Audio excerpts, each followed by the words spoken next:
बिहार विद्यालय परीक्षा समिति द्वारा आयोजित मई की 2024 की मानसिक परीक्षा 28 मई 2024 को द्वितीय पाली में सेकंड सिटिंग में सामाजिक विज्ञान की थी, सोशल साइंस की, जिसका विषय कोड 111 है। ये बिल्कुल ओरिजिनल क्वेश्चन है, अभी जस्ट एग्जाम खत्म हुआ है और इस पूरे क्वेश्चन का 100% सॉल्यूशन इस वीडियो में आपको मिलेगा। तो सॉल्यूशन के लिए टिल एंड तक बने रहें। और अभी मैंने भी एग्जाम दिया है, पूरा सॉल्यूशन यहाँ पर आप लोग को पूरा टोटल सॉल्व करके देंगे, ऑब्जेक्टिव एवं सब्जेक्टिव। ये बिहार बोर्ड का ओरिजिनल क्वेश्चन पेपर है। ओके, तो देखिए ये है क्वेश्चन। सबसे पहले सेक्शन ए में 30 ऑब्जेक्टिव, जिसमें से 25 बनाना है, लेकिन सॉल्यूशन पूरा मिलेगा लगभग। सबसे पहला क्वेश्चन, विक्टर इमैनुअल ने प्रधानमंत्री पद पर किसे नियुक्त किया? 1 नंबर, विक्टर इमैनुअल ने प्रधानमंत्री पद पर किसे नियुक्त किया? तो इसका आंसर होगा Count Cavour, option number B. ठीक। दूसरा क्वेश्चन, निम्न में से किसने गैरीवाल्डी की जीवनी लिखी? तो गैरीवाल्डी की जो जीवनी लिखी थी वो लिखी थी लाला लाजपत राय ने, तो Lala Lajpat Rai option number C में है, सी। नेक्स्ट क्वेश्चन, जालवेरिन संस्था की स्थापना का क्या उद्देश्य था? तो जालवेरिन जो संस्था थी वो व्यापारियों की संस्था थी और स्वाभाविक सी बात है कि व्यापारियों का उद्देश्य होगा आर्थिक, तो पहला नंबर ऑप्शन आर्थिक हित, ए। 3 का ए। 4 का, वियना कांग्रेस की अध्यक्षता किसने की? वियना कांग्रेस की अध्यक्षता एक बहुत ही सिंपल क्वेश्चन है, मेटरनिख ने किया था, ऑस्ट्रिया का चांसलर था, तो ये भी option number A. Question number 5 है, यंग यूरोप की स्थापना किसने की? यंग यूरोप की स्थापना किसने की? यंग यूरोप और यंग इटली दोनों की स्थापना मेजनी ने की थी, तो मेजनी किस ऑप्शन में? बी में, 5 का बी। क्वेश्चन नंबर 6, यूनान के स्वतंत्रता संग्राम में किसकी पराजय हुई थी? तो जब यूनान एक स्वतंत्रता राष्ट्र बना तो तुर्की की पराजय हुई थी, तो इसका आंसर 6 का ए। 7, 8, 9, 10। ठीक, चलिए अब नेक्स्ट पेज पलटाते हैं। यहाँ पर है क्वेश्चन नंबर ये, बोहेमिया किसके शासन के अंतर्गत था? क्या यार, ऑप्शन है नहीं छपा है, मिस्टेक। अच्छा चलिए, 8 और 9 दोनों खराब हो गया, 8 और 9 दोनों खराब है। 7 का बता रहे, अरे 7 का भूल गए। देखिए क्वेश्चन नंबर 7, किस संधि के साथ जर्मनी का एकीकरण पूरा हुआ? तो फ्रैंकफर्ट की संधि, ऑप्शन नंबर डी, जर्मनी का एकीकरण पूरा हुआ। ठीक, 8, 9 में मिस्टेक है। क्वेश्चन नंबर 10, निम्न में से क्या मानव विकास सूचांक HDI का सूचक नहीं है? तो शिक्षा, स्वास्थ्य, प्रति व्यक्ति, ये मतलब शिक्षा, स्वास्थ्य, ये सब जो है वो मानव विकास सूचकांक का है। तो जीवन मेरे ख्याल से शिशु मृत्यु दर, पर कैपिटा इनकम, लाइफ, ये वाला होगा 10 का सी, 10 का सी। ठीक ना। 11 नंबर, HDI कौन जारी करता है? ठीक ना, HDI ह्यूमन डेवलपमेंट इंडेक्स कौन जारी करता है? तो HDI को जारी करता है, यहाँ पर 4 ऑप्शन है, UNO यूनाइटेड नेशन, UNO में तो फैसला होता है कोर्ट रूट का, फिर है UNICF, UNECO, तो ये सब नहीं होगा, ये जारी करता है United nation development project council, तो इसका जो राइट आंसर है वो होगा बी, यानी 11 का बी, UNDP। ठीक ना, HDI कौन जारी करता है? UNDP। ठीक, ओके।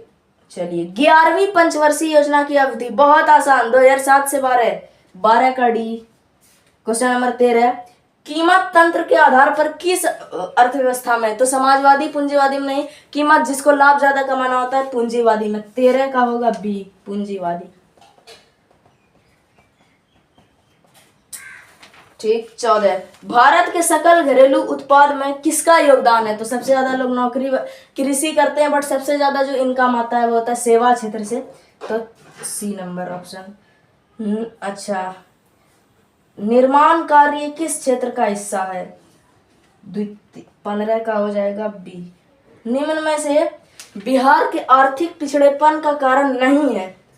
तीव्र जनसंख्या ये कारण है, आधारिक, ये देखिए गरीबी ये भी कारण है, बाढ़ ये भी कारण है, लेकिन आधारिक संरचना का विकास से तो और विकास ना होगा, तो ये पिछड़ापन नहीं होगा, तो आंसर इसका होगा 16 का सी। 17, रियो डी जेनेरो में, अरे इतना आसान, रियो डी जेनेरो में प्रथम पृथ्वी सम्मेलन हुआ था, तो 17 का होगा ए, 17 का ए, ठीक है ना। 18 भारत की वन नीति के अनुसार कम से कम कितना प्रतिशत भूभाग वन, 18 का सी, 33, ठीक। 19 निम्न में से कौन सी मिट्टी भारत में विस्तृत रूप से पाई जाती है, जड़ोल, ठीक ना। 19 का बी। 20 फिर से टाइपिंग मिस्टेक है ये, सॉरी कुछ छपा नहीं है। 21 पंजाब में भूमि ह्रास का मुख्य कारण अत्यधिक सिंचाई, हमेशा।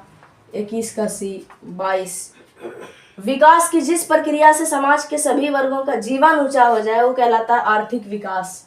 22 का ए। 23 भारत में सर्वप्रथम मानव विकास रिपोर्ट कब जारी की गई थी, तो 1990 से 92, मतलब 90 था, सॉरी 90, कहीं कहीं आर्टिकल में 92 दे देता है। 24 कृषि कार्य के लिए भारत में कौन सी मिट्टी सबसे अधिक महत्वपूर्ण है, तो जड़ोल मृदा। 24 का डी।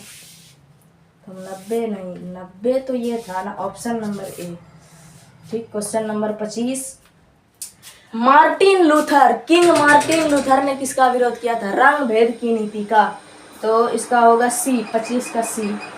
26 नंबर संविधान का अनुच्छेद 19 किससे संबंधित है, मौलिक अधिकार से, बिल्कुल। 26 का बी। 27 इंग्लैंड में महिला को वोट देने का अधिकार कब मिला, 27 का डी। 38 में 1900। भाषा के आधार पर सामाजिक विभेद श्रीलंका में पाया जाता है, बहुत आसान। 28 का ए। 29 किस देश को सामाजिक विभेद के कारण विखंडन का सामना करना पड़ा, तो यूगोस्लाविया वो ऐसा देश था जहां सामाजिक विभेद के कारण बेचारा 2 टुकड़े में टूट गया, तो यूगोस्लाविया है ऑप्शन नंबर सी में। 29 का सी।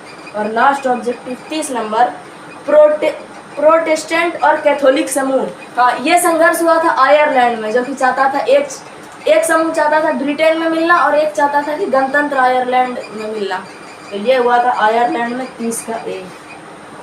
तो ये देखिए, ये है ऑब्जेक्टिव सॉल्यूशन आज के सेकंड सिटिंग के एसएसटी के मंथली एग्जाम मई 2024 के बिहार बोर्ड के पेपर का। कितना है आपका एक्सपेक्टेड स्कोर है, ठीक ना। स्कोर कमेंट बिलो, कमेंट कर सकते हैं, ओके। अब बात करते हैं सब्जेक्टिव सॉल्यूशन की। किसकी, सब्जेक्टिव।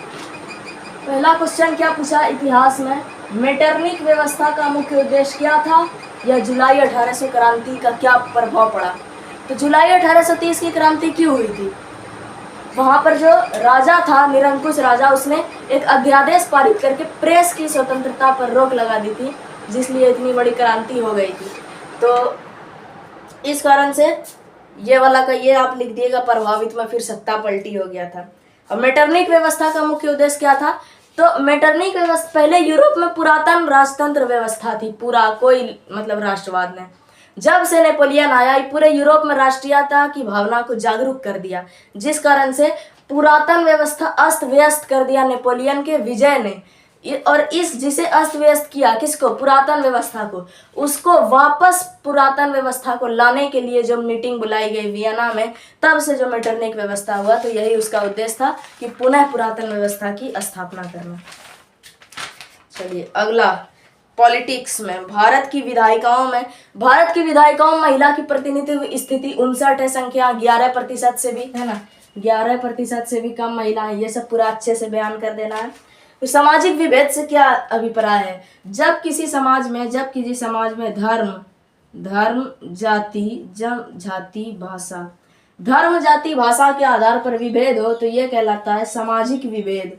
कौन सा विभेद, सामाजिक विभेद।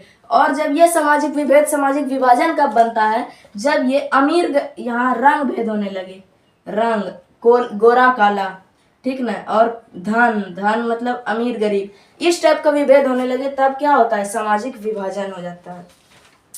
यही बोल रहा था कि सामाजिक विभेद क्या है, तो अच्छे से लिख देंगे, ठीक। मिश्रित अर्थव्यवस्था क्या है, तो जहां समाजवादी एवं पूंजीवादी अर्थव्यवस्था दोनों रहती है, उसमें मिश्रित अर्थव्यवस्था उसे कहते हैं। अच्छे से परिभाषा बना के लिख दिए होंगे आप लोग। संसाधन नियोजन से क्या अभिप्राय है, वाओ वेरी इजी। संसाधन नियोजन से क्या अभिप्राय है, संसाधन नियोजन से क्या अभिप्राय है, तो जब संसाधनों का विवेकपूर्ण उपयोग करते हैं, हम संसाधन को व्यर्थ में बर्बाद नहीं करते, पानी बह रहा है तो बह रहा है, काम भर पानी बंद करें, काम भर बिजली चलाएं फिर बंद कर दिए, ऊर्जा की बचत किए, तो अर्थात हम संसाधन का विवेकपूर्ण उपयोग किए, इसे ही संसाधन नियोजन कहते हैं। प्राकृतिक आपदा, प्राकृतिक आपदा में क्या क्या आता है उदाहरण देने बोला है, तो भूकंप, बाढ़, सुखाड़ वगैरह वगैरह, चलिए इत्यादि एक्सेट्रा। लॉन्ग क्वेश्चन, 1848 की क्रांति का क्या कारण था? वाओ, VVI क्वेश्चन, VVI लगभग हर बार हर 1-2 साल में पूछिए लेता है बोर्ड एग्जाम में। 1848 की क्रांति का कारण, पहला कारण राजा लुई फिलिप द्वारा स्वर्णिम मध्यम वर्गीय नीति। पहला कारण क्या था इसका? स्वर्णिम मध्यम वर्गीय नीति, पहला कारण था स्वर्णिम मध्यम वर्गीय नीति लागू करना। दूसरा कारण था तत्कालीन प्रधानमंत्री गीजो का कट्टर प्रतिक्रियावादी होना। ठीक, जिसके तहत ये दूसरा कारण हुआ, जिसके तहत तीसरे कारण में गीजो का किसी भी आर्थिक वैज्ञानिक या सामाजिक सुधार का विरोधी होना। क्या होना? विरोधी होना। और चौथा कारण था फ्रांस में भूखमरी एवं बेरोजगारी आना, ये कारण था। जर्मनी के एकीकरण की क्या क्या बाधाएं थी? बहुत अच्छा क्वेश्चन। जर्मनी 300 से अधिक छोटे बड़े राज्यों में बटा हुआ था। किस चीज में बटा था? 300 से अधिक छोटे बड़े राज्यों में। और वहां क्या था? राष्ट्रवाद नहीं था, राष्ट्रवाद का घोर अभाव था। और जर्मनी के कई बड़े राज्य जैसे परसा आदि खुद एकीकरण के समर्थक नहीं थे, इसलिए। ठीक। लोकतंत्र किस प्रकार सामाजिक विभेद के निवारण में? सांप्रदायिकता क्या है? किस प्रकार से लोकतंत्र में बाधक है? तो जब कोई किसी भी राष्ट्र में किसी एक सामाजिक परिवेश में रहने वाले लोगों में धर्म, जाति, भाषा इत्यादि के आधार पर भेदभाव किया जाता है, तो इसे हम लोग कहते हैं सांप्रदायिकता। और ये लोकतंत्र के लिए बहुत ज्यादा घातक हो सकती है। बस ये सब कुछ आराम से आप लोग का सॉल्व हो जाएगा। और ये मेन रूप से आज ऑब्जेक्टिव सॉल्यूशन था, और इसी बहाने कुछ सब्जेक्टिव भी बता लिए, तो कोई बड़ी बात नहीं है, बहुत इजी रहने वाला है। ठीक है ना? अभी देखिए मैं क्या बनाता हूँ।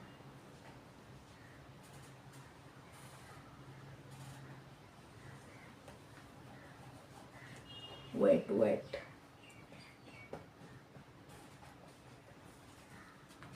Thank you.